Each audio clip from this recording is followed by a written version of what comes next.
Halo manusia biasa, saya Ibad, pejuang rupiah di waktu subuh. Oke, kali ini pembahasan saya adalah tentang 5 alasan kenapa kita harus menjadi konten kreator. Teman-teman perlu diketahui, saya sendiri memulai konten kreator karena setelah saya amati ada macam-macam alasan yang perlu teman-teman juga ketahui. Yang pertama adalah dari kebebasan waktu, kebebasan tempat, gaji sesuai dengan apa yang kita mau. Kemudian peraturan bisa kita buat sendiri, kemudian tak perlu ijazah atau pengalaman. Jadi kali ini saya akan membahas atau membandingkan konten kreator dengan karyawan.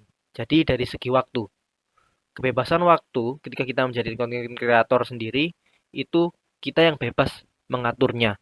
Tapi jika karyawan, kita akan terikat dengan jam kerja yang stagnan dan kita tidak punya kebebasan mengatur waktu kerja. Contohnya dari jam 7 sampai sore, Senin sampai Sabtu, Minggu libur, tanggal merah libur. Sudah seperti itu. Tidak punya kebebasan waktu. Mungkin ada tambahan kalau karyawan juga bisa cuti ya. Kemudian kebebasan tempat. Kalau dari segi konten kreator sendiri, eh, kebebasan tempat kita hanya perlu membawa peralatan contohnya HP, laptop mungkin.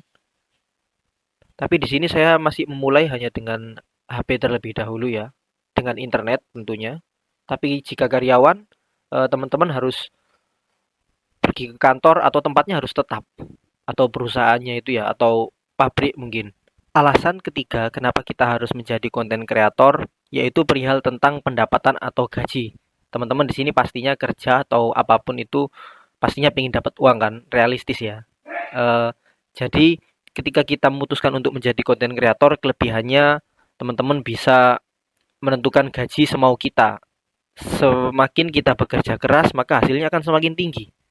Tapi apabila teman-teman menjadi seorang karyawan, walaupun teman-teman kerja keras siang, sore, malam bagaimanapun, upahnya akan tetap seperti gaji tetap dan tambahan upah lembur. Hanya itu. Tapi bila kita menjadi konten kreator, sudah kita bisa konsisten sampai setahun 2 tahun. Apabila kita berhasil, ya kita juga bisa mendapatkan gaji jutaan bahkan ratusan juta. Sebagaimana para konten kreator yang lain yang sudah mendahului saya. Alasan keempat, kenapa teman-teman harus ikut menjadi konten kreator, yaitu kita bebas membuat peraturan sendiri. Kita tidak diatur oleh orang lain. Tapi bila kita menjadi karyawan, tentunya kita harus ikut aturan orang lain atau PT tentunya ya. Alasan terakhir, kenapa teman-teman harus menjadi seorang konten kreator, yaitu tidak perlu ijazah atau pengalaman untuk menjadi seorang konten kreator. Di sini seluruh platform YouTube, Instagram, TikTok tidak pernah menanyai kita tentang adanya ijazah. Kalian harus punya ijazah ini untuk jadi konten kreator. Tidak ada.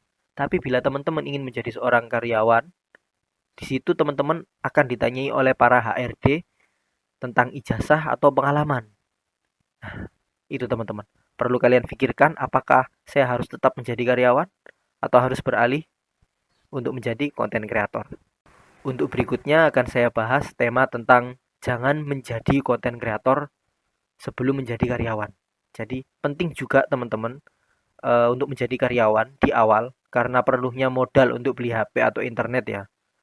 Otomatis kita tahu dunia lingkungan kerja atau pengalaman. Karena ketika kita sudah menjadi karyawan, kita punya pengalaman dan kita bisa sharing dan bisa kita jadikan bahan konten. Oke, terima kasih. Jangan lupa produktif di waktu pagi. Bye bye. System override terminate.